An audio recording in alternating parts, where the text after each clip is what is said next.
it's been really rewarding to see people use what we created and say, gosh, I also had an Excel spreadsheet, but yours is so much more powerful. And why would I ever use my Excel spreadsheet? And we're also showing people that they should be thinking of additional metrics, and they should be thinking further down the road, and they should be doing our 30-year forward-looking analysis. And it's making that attainable for people who definitely can understand what the numbers are telling them.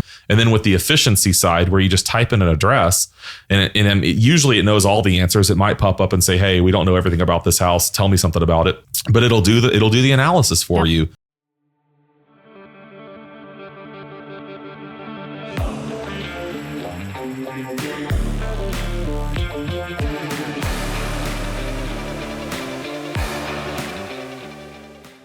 Welcome to the Real Estate Crash Course. This is the first episode of a new podcast that we're launching, which is brought to you by Rescover.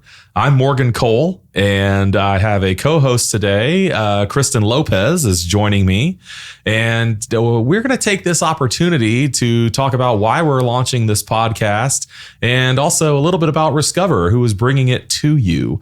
And for this purpose, actually, Kristen is going to kind of take the lead today. Yes, I am. And she's going to mostly just interview me. So, Kristen, I'm going to hand it off. Thank you, Morgan. Yes, I am absolutely excited to dig into who you are and your background and really how you came about creating Rescover, because there is a lot of work and thought that was put into this software. And you really took a need that you had to be able to analyze investment properties, and you found a solution for it because you knew there just had to be a better way. Yeah, that really is. That really is it. I wanted to take, and we'll go over the series of events, but essentially, people had figured out that I knew a lot about the analysis of investment properties. And they were coming to me saying, hey, help me figure out if this is a good one or if that's a good one. And I used, I'm a CCIM. It's a certified commercial investment member. I learned a ton about the right way to analyze properties and what to include.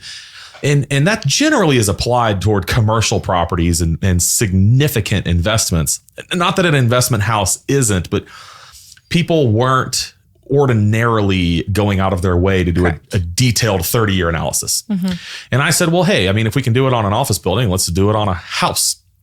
And it helped us figure out this one would be a better investment than that one. And then I started to say, hey, I have my spreadsheet, I'm using the MLS, I'm figuring out this other stuff, but there has to be a more efficient way. And so really, I'll walk you through it, but essentially I was able to automate the process that I had crafted manually and hire a developer and make it an automated process. And that's one thing that I've always very much respected about you, Morgan, because whenever we worked together before I worked here, and the way that you approached your property management company that you had, and you approached working with your sales professional, it was just always very much efficiency was the key. Yeah. And making sure that we were the most efficient that we possibly could be.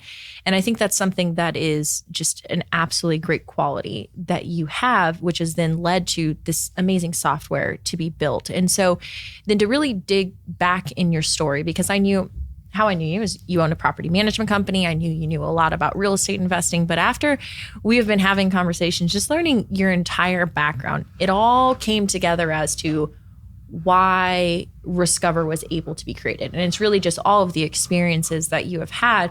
And I think that, as we've been talking about this, to me, the point that stuck out the most is that you started in real estate in 2008. Great time. Why? Obviously. Why 2008? So let me back up a couple years prior to that. So my dad is a real estate broker and has been since the late 70s. Wow. I was born in 83. And he was a real estate broker before I was born. And he was involved in, he was very successful. It did shopping centers and worked with gas station companies. He did the first handful of Discount Tires when they came to Houston. Wow. A lot of really significant real estate transactions, commercial real estate. And of course the savings and loan crisis of the late 80s was real bad. I had seen real estate all of my life. We talk about it at dinner. I've known about real estate all of my life. But for some reason, maybe it was the unpredictability or some other things about it, I wasn't drawn to it. Yep. I had also grown up around real high-end audio systems, and I decided to open up a car audio shop. I had a retail store. I was very good at making ridiculous car stereo systems for people. I competed in sound quality competitions, had a lot of fun. But at some point, my mom was like, Morgan, you have got to stop working with your hands and start working with your head. That's great motherly advice. Yeah, it sure was. And, she wasn't, I don't think that she was sitting there trying to tell me like go into real estate. I think she was just like, hey, quit working with your hands. Yeah. Which I do enjoy. So it was 2008 and I decided, hey, you know what? I didn't do real estate back then, but let me go do this now. So I started the real estate classes. I went and talked to my dad and I said, hey, I want to become a real estate agent for you. And he was like, well, that's a turn of events. That'd be great. Sure. Come on over. And he had a company he had run for a while at that point called Cole Commercial Realty. He had a couple of real estate agents. But as soon as I got started, maybe it wasn't real active. So I suppose it was 2008, right? Mm-hmm. Like the world was ending. But I still didn't like it. I don't like going out and leasing office space. I don't know if I'm allowed to say that, but I don't. Like, I dislike it. Yeah. I will represent and defend my clients until I can't anymore. Mm-hmm. I mean, I was just talking to somebody right now who was dealing with a client that we leased a big space to last year, and they had a crazy CAM reconciliation and they had a problem with it. And we pointed out the error that the landlord made. And like, I like that kind of stuff. Sure. Like I like problem solving, but I don't like walking people that are representing a company through 14 different offices that they might consider leasing and hearing all their petty reasons why they do and don't like things about it. I'm just serious. Like, I don't want to do it. That makes a lot of sense. And when you first started out, Morgan, were you full-time? Like as soon as you jumped in. I jumped in and went full-time. I had my car audio company turned into a home theater business, but I was kind of ready to be done doing that. And so I took the classes while I was doing my home theater thing. And then I just flipped a switch. You're done. And I was like, I'm done. And I went full-time on real estate. Wow. And here's where the fun thing happened. So that's a little bit of a long story about why I didn't like real estate. But my dad's best friend, toward the end of 2008 came to me and he said, look, Morgan, I have a friend who for 5 years has been telling me about these mobile homes they've been buying. Mm-hmm. And he said, they have now got about 18 of them that they lease out and they're making an absolute killing. Like their cash on cash return is just through the roof. He said, I have a certificate of deposit that is maturing right now, $250,000, and I have no plans for it. Would you be willing to help me buy some mobile homes and manage them? Totally different than leasing commercial space. And I looked at him and I said, well, Dan, I said, I got into real estate to do commercial real estate. And that's about the farthest thing from commercial real estate that you could have described. I said, but to be honest, there's nothing else going on. Yep. So why not? Let's give it a try. Mm-hmm. And I didn't even have an MLS login. My dad is a real estate broker, but never had a reason to become a realtor. Right. And wasn't a member of the Houston Association of Realtors. And so you might not know this, Kristen, but people share usernames and passwords sometimes.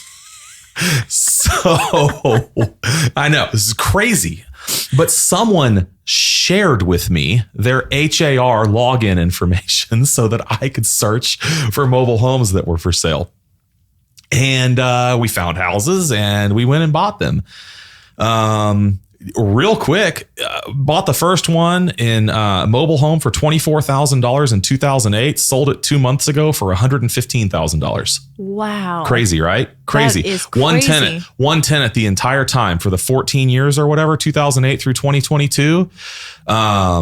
And must have spent $15,000 doing a rehab on it when the tenant moved out. Sure. But I mean, the owner essentially had about $40K in this thing as a basis and sold it for what, 110, 115, something like that. Wow. Crazy. But anyway, so we bought 5 or 6 mobile homes initially to kind of get going. One was cheap, a couple more expensive. And then we figured out that we basically kind of set a model. And I was not an expert at like financial analysis, but the key that I said there earlier was, he said, would you help me buy them and manage them? Yeah. Well, I then had experience in how to operate these properties. And so months went by. We didn't go buy 5 of them in the first month, but months went by. I was managing them. I was understanding the rehab cost. I was understanding the ongoing operating expenses. And I was always good at computers and Excel and math.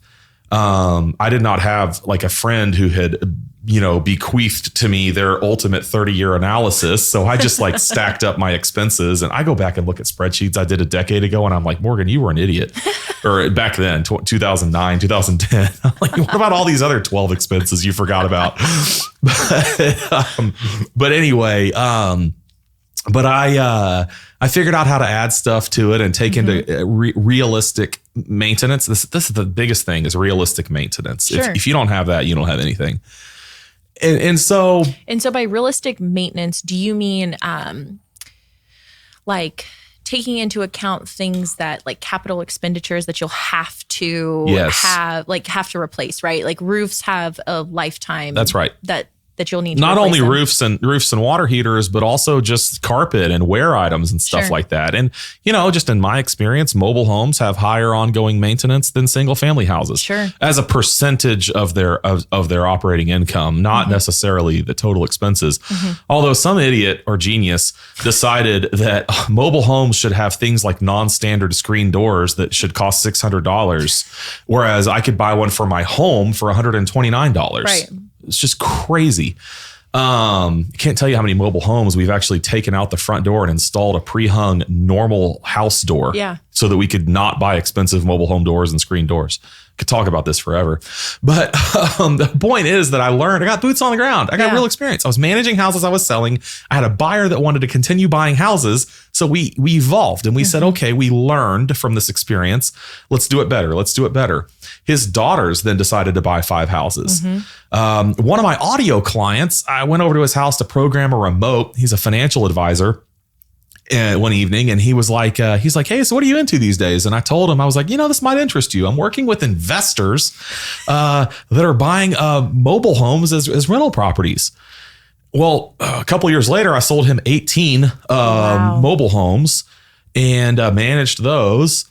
And it just became known as a person who could do this and would do this. And all of these houses I was managing, I had sold. But again, we're evolving, we're learning, we're getting better and better and better.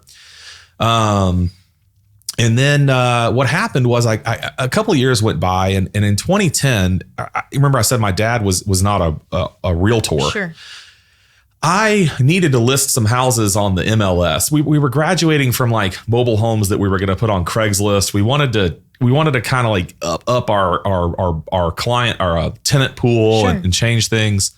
And Craigslist was not yielding good results anymore. And I needed to join HAR. And so what I was able to do was I went back then in Texas, you needed to be an agent for 2 years to become a broker.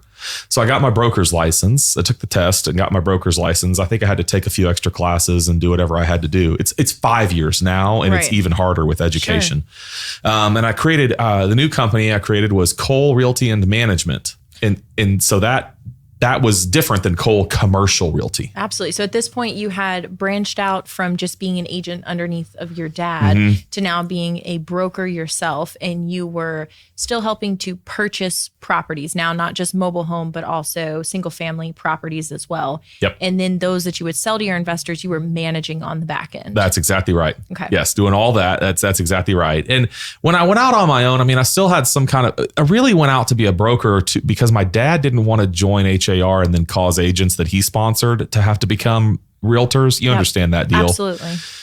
And so I'm sure I had some kind of a deal where he was still kind of my broker in a way. Like I was the broker, but I was paying him for the office he was providing and things like that. I was sharing commissions with him still, like, even though he wasn't actually my broker.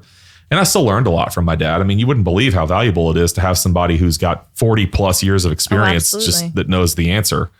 But so then we were able to start listing houses on HAR and not sharing credentials to be searching HAR. And it was just me, though. It was just me. I was the agent and managing and stuff like that. But we also finally around 2010 or 11, I had wanted to do a mobile home park deal for a while. And it took me a little while, but we finally convinced, showed someone the value in a mobile home park. And I sold a 23 unit mobile home park.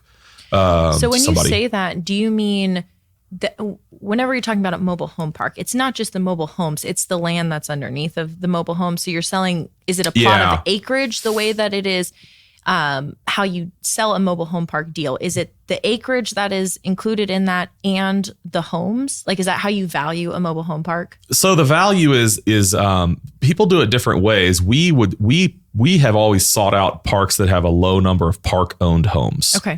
We just want to own the dirt. Sure. We want to lease the dirt that's under the home. Right. We don't really want the maintenance and management and the potential for vacancy and such of the home itself.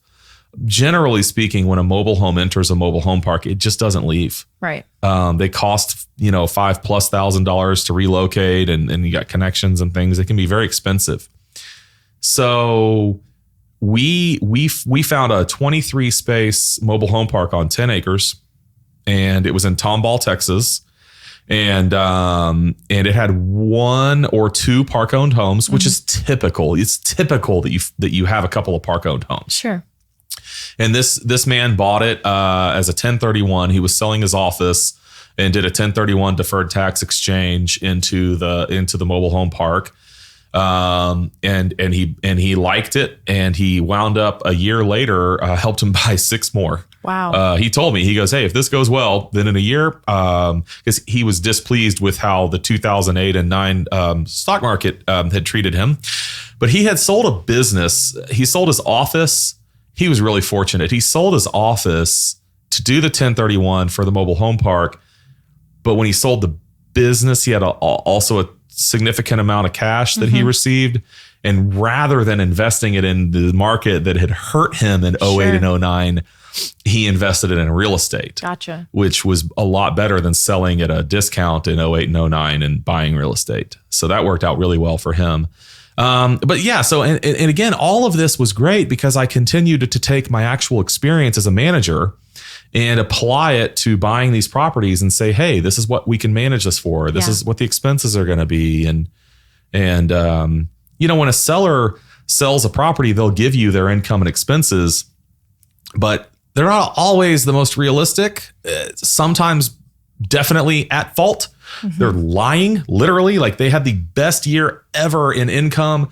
They had the lowest year ever in expenses, and they decide that NOI is what they're going to base the sales price off of. But then we come in and we're like, hey, yeah, but realistically, this is what it's going to cost to operate this thing. And anyway, so we continued doing that for a couple of years. I had been aware of the CCIM organization since my beginning in real estate. But in 2013, I decided to work real hard and earn my CCIM designation, that is a huge designation to have. I mean, I used to work for a lady, and she said that having a CCIM was almost equivalent of like a college education. Like, it is a serious designation to hold, and there's a few. By a few, I mean, like, there's just a handful of people who have this designation. It is. Yeah. Thank you. It is not real common. There's a good chunk of people, but it's not, the percentage of real estate professionals who have it is very small. And the nice thing about it is it's an education pathway that teaches you what you need to know about analyzing and evaluating and choosing and sizing up and location analysis and comparing real estate, but in a standardized way. Right. It's not, and it's a standard of an institution. It's the CCIM Institute is what it is. And anyway, they've got a very standardized way of doing the things that they do. And it's also regarded as the gold standard. And so when I'm having a conversation with somebody who's a CCIM, I know that we're both talking about net operating income the same way. Exactly. And they didn't accidentally forget to put real estate taxes in there. And things Yes. like that. And if I did want to call attention to something on their analysis that I didn't quite agree with, we could have a easy conversation about why I think it should be a different way, and they could tell me why they think it should be a different way, and then we could meet in the middle or something. But in doing that, I really kind of propelled myself into, just being a person who focuses on investments. That's all I had really done. I've never helped families buy houses, friends, yes, but that was I was very pleased with myself that I had earned that accomplishment. Absolutely. You have to have a qualifying portfolio. You have to have recommendations by other CCIMs. You have to take 5 classes that are like a week long, plus a couple of electives. You have to submit your portfolio. You have to be interviewed, and then take a final exam. I mean, it was a very big process. Yes. If you find someone who's a CCIM, they're not kidding around in their journey for being a professional in real estate. And after I earned that, I also started with my dad. We worked together on some things, including that we syndicate investments into mobile home and RV parks. And what that means is we find a property that's probably more expensive than one person would buy. Mm-hmm. So maybe it's a couple of $1 million. And we would go get it under contract, and then we'll get 15 people to come together, and we'll get, $25,000, $50,000, $100,000 from them for the down payment, and then get a loan. And that's called a syndication. There's other types of syndication in real estate where you like wrap up a bunch of land, but in investing, it's generally just commonly referred to as, assembling a bunch of investors together to buy one property, grouping them together. And that's been great. That's also helped me grow my management company. Yeah. So here after 2013, I'm probably managing 500 or 600 units. Wow. Between the houses, the mobile homes, the individual mobile homes, the mobile home lots, all that kind of stuff.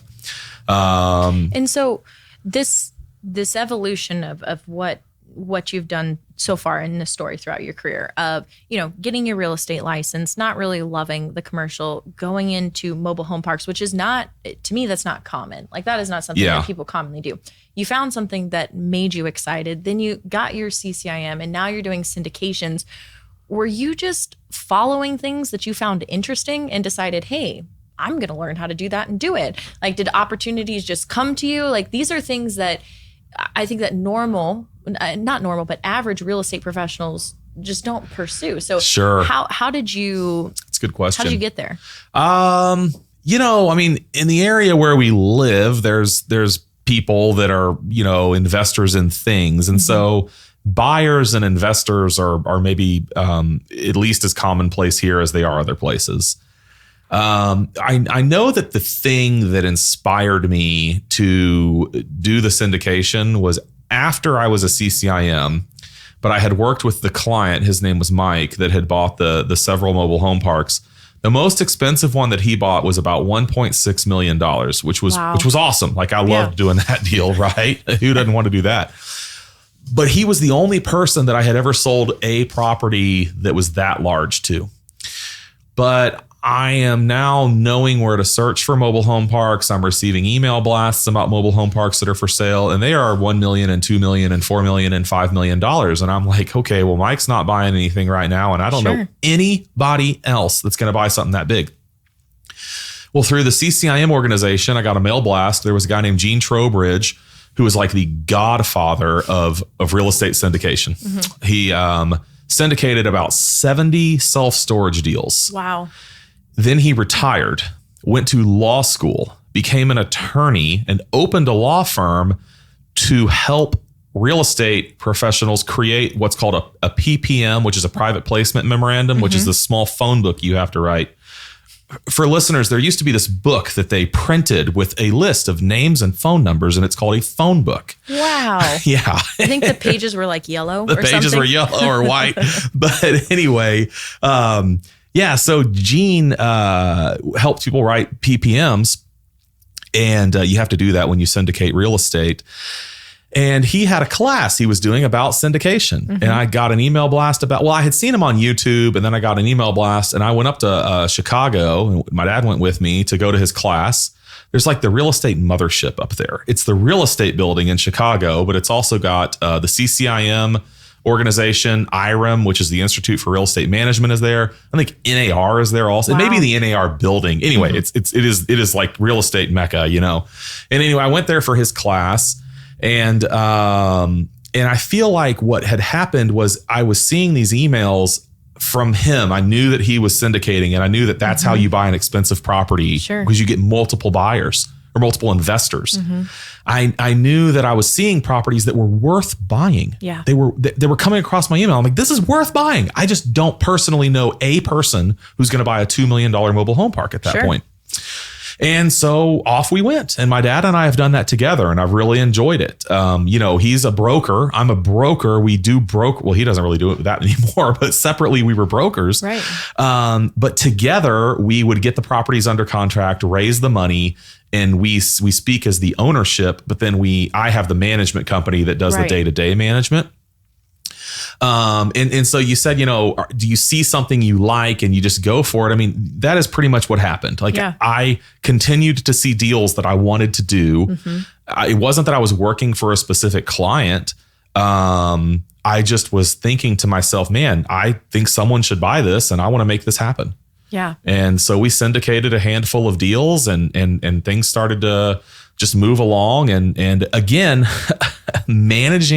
having a management company and having that historical operating data is invaluable when you're evaluating an opportunity. Absolutely. And so now at this time, you're still under the Cole Realty and Management umbrella, but you made a shift and you shifted over to be Brightline Property Management. When did that shift happen? So we did that in 2019, So I'm trying to think back if there was anything else significant in there from when I became a CCIM. I mean, I did some nice real estate transactions that furthered me along, but what happened was, I do know what was significant. In 2018, I was still working with buyers to buy houses. I mean, I'm doing both. I'm managing some houses. I'm managing mobile home parks. But I thought to myself, we can make this house buying process more efficient. At that point, I was a CCIM. CCIM gives you these amazing spreadsheets and stuff that you can do these really cool analysis on. And I said, okay, I'm using my CCIM spreadsheets. I've got some that are like modified and stuff to do certain things. And when I see a house that's available for sale on the MLS, I plug all the data in. But if it doesn't work out, I'm like, okay, well, let's go to the next one. And if that doesn't work out, I go to the next one. But I get fatigued. Like, I don't want to sit there in front of my computer continuously. Right. And so I was talking to a friend. He was redoing my website or something. And I mentioned to him I wanted to have like a calculator on there. And he hooked me up with his friend who was a developer. And I just worked with him to create the method that I knew how to analyze houses the right way. We interfaced with the HAR MLS, Houston Association of Realtors. And it was a WordPress plugin on my Cole Realty website that we could log in and we could search for houses and see a financial analysis. And then I thought to myself, okay, this is pretty neat. I was using it.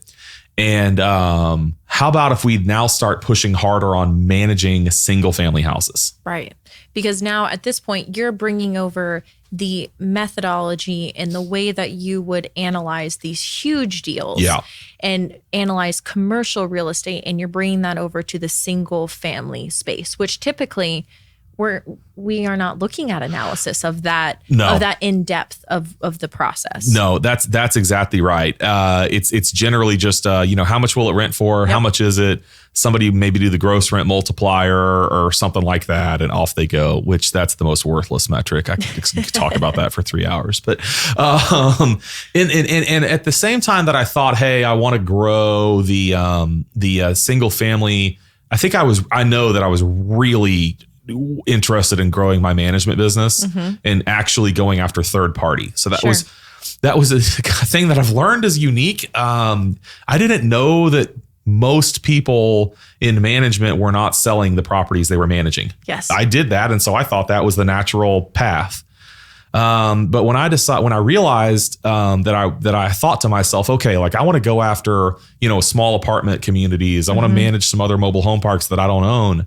I also pursued my CPM designation, which is Certified Property Manager. And I got that in 2018, and right ahead of deciding to then launch Brightline Property Management. And I don't remember exactly when we hired Rent Scale and met you, Kristen, but it was in 2019 or 2020. It was probably in 2020. It was in 2020. Yeah, that makes sense. I don't really like to think about 2020. Me neither. Did that year even happen? I deleted it. but we launched Brightline and we were using Rentlyzer. So the WordPress plugin, we decided to name it, and we named it Rentlyzer. Yes. And there is another company, now we're called Riscover, and we learned there's another company that has a product that's a lot like, the name is like Rentlyzer. It's not Rentlyzer. But it is a real estate calculator, but it is not what we're talking about here. But we would do some co-branded marketing events where, so for marketing, we would think, hey, look, we're a management company. I of course want to sell my clients' houses, but I also want to grow my management company. So let me help other realtors buy houses. Yep. Let me help them by giving them access to Rentlyzer. They can log in, they can find houses, they can sell them to their clients, and then we'll manage them. Yep. And we were okay with that because we just wanted to build a management company. And so we started having these co-branded events. We were a member of this gun range, and we'd go rent a full auto MP5 and have full auto Friday and stuff like that out there. It was a lot of fun. I'd love to do that again. But we would do that, and it started to grow, and people started to enjoy Rentlyzer. And it's complicated. The software is wildly complicated. I mean, you know that now. And it was not without its problems, and things would break, and then we'd have to fix them. And so finally in 2020, I went to an old friend of mine that I'd known since I was like 15, John, who works here. He's our CTO. Yeah. And got him involved. And he overhauled a lot of stuff, and he enabled us to then start to take on much more complex features. Yes.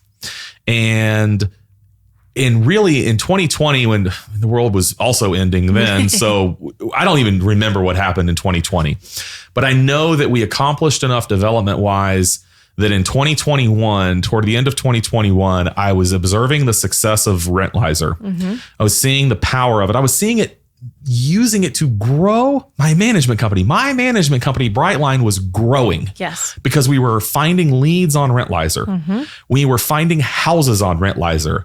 We were becoming known as like the investment-oriented management company. People knew about us. And it's also what made me decide to stop being a residential manager. Yep.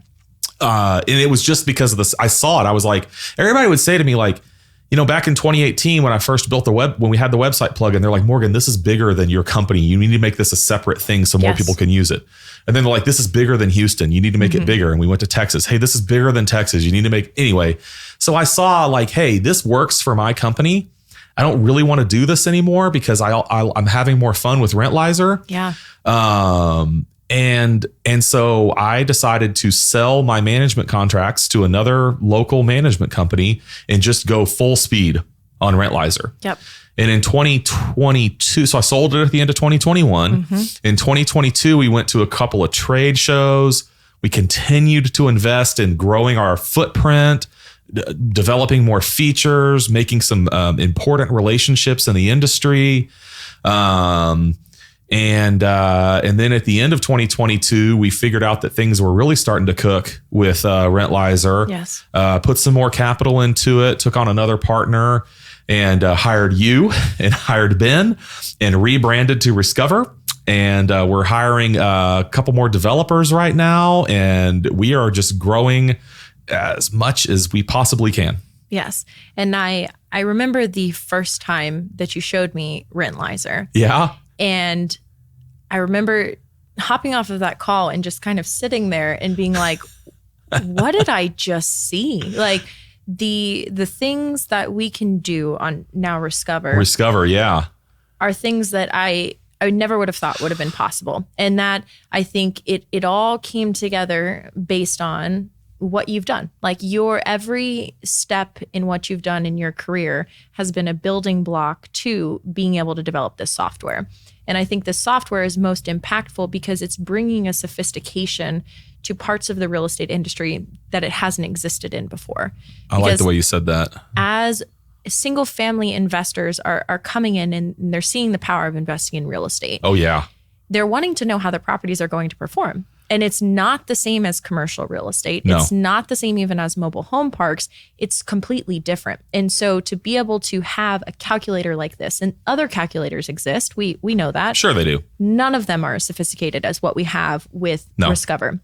So the way that you're able to analyze properties, and the way that you're able to source absentee owners, the way that you're able to source and aggregate data, it's in a way that I haven't seen before. And that to me is what makes it so exciting, and as something that people have the ability to latch on to, because it's things that we in the real estate industry have dreamed about, but never even knew that it was possible. But you did. You knew that there was a way to do it. I've always loved technology. I had a Commodore 128 in my bedroom when I was in third grade. And I'm not a developer. I could make the thing talk. That was actually pretty neat. I learned how to program how to make it talk. I think it was called Easy Speech 64.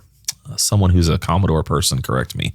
But I've just always loved technology, and I like math. Like, I like the problem solving nature of math. And when I was able to go to a project-based real estate career, I guess I could call it, that's the only way I could describe it, instead of just transactional, where it's like someone wants to buy a house, okay, we buy a house, we bought the house. I mean, I like it when it's a bigger project and it's a problem-solving thing. How can we make this better? How can we make this work? How can we make this more profitable, more valuable?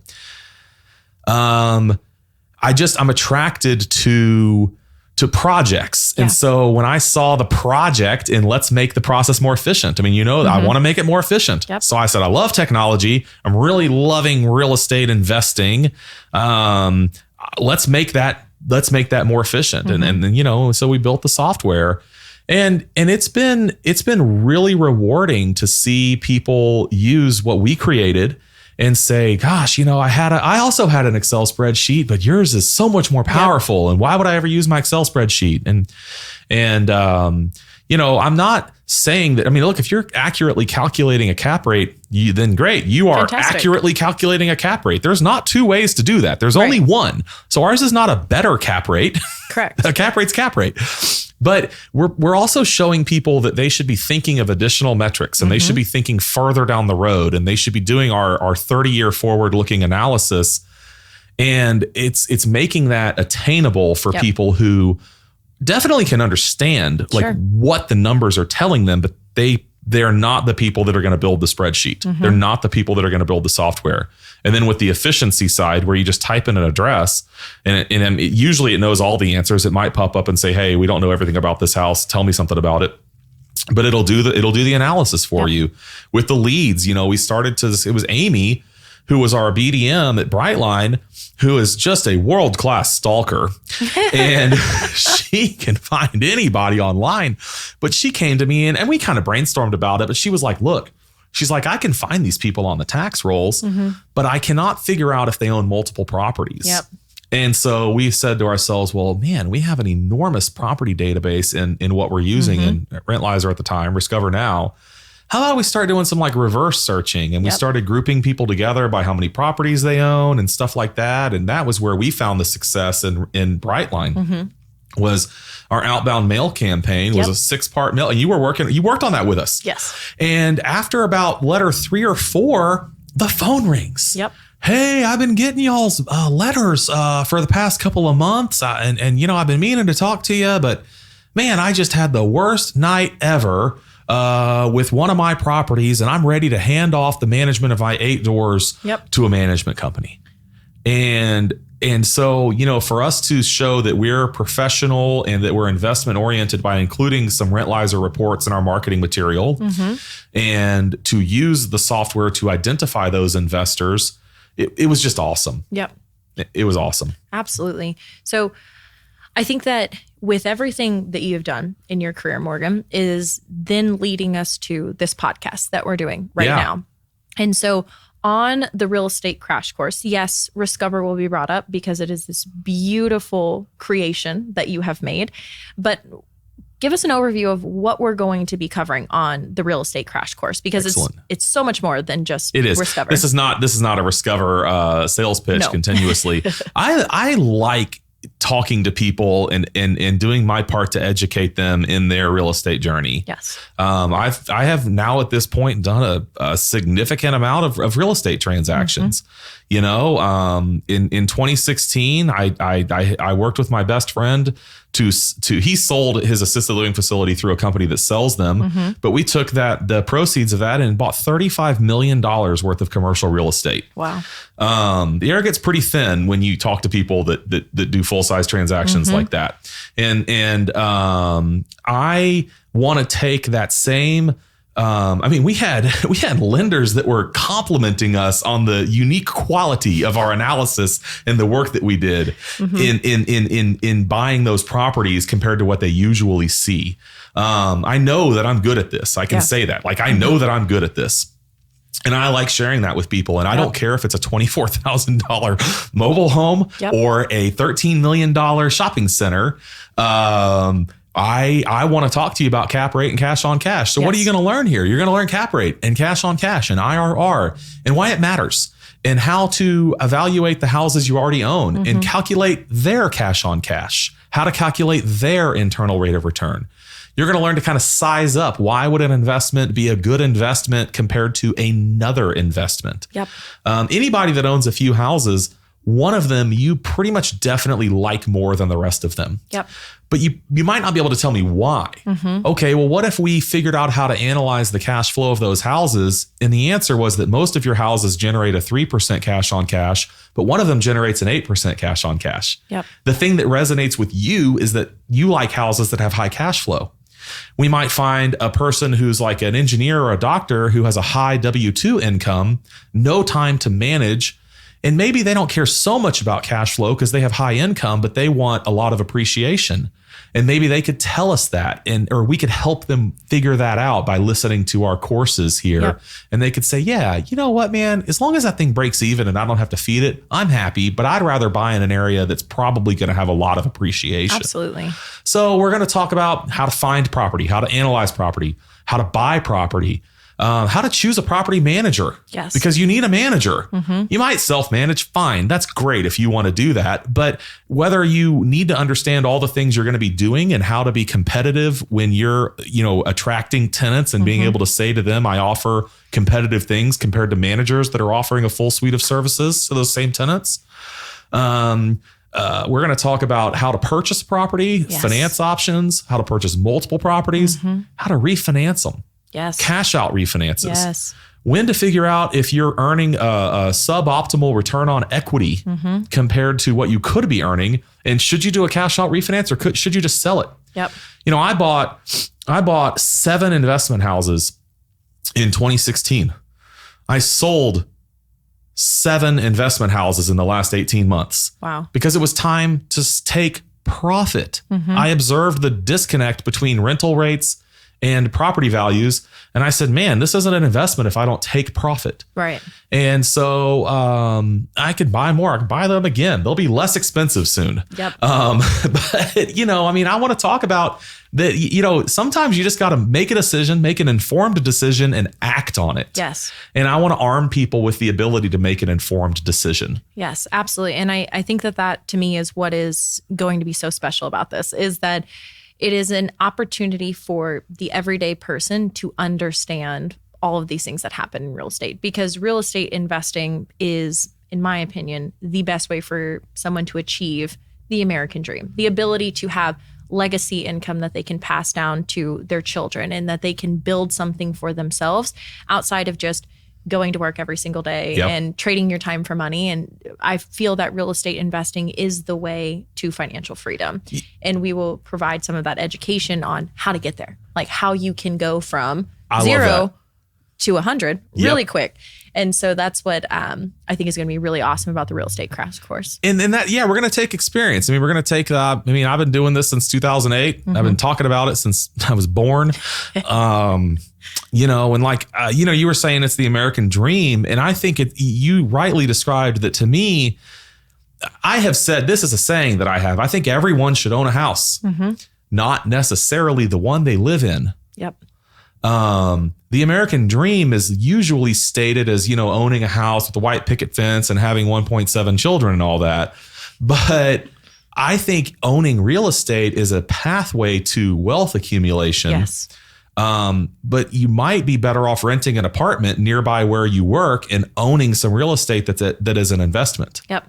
I did a presentation once that absolutely fell on deaf ears, but it was why buy when you can rent. Mm-hmm. And I could stand by that in many markets and in many years. You could always prove me wrong and I can always prove you wrong, but there is a set of circumstances where you would absolutely lose your shirt if you bought a house and then sold it. Yep. And if you rent, you might not be taking advantage of certain things. But anyway, that's the kind of stuff we're going to talk about on here. We're going to take my life experiences, my expertise in investment real estate, and we're going to make it, we're going to boil it down. And I'd also love to do some Q&A. Yeah. We can have people submit their properties that they're interested in analyzing or talking about. Yep. Bring somebody in on Zoom or whatever. And let's work together and share some knowledge. Absolutely.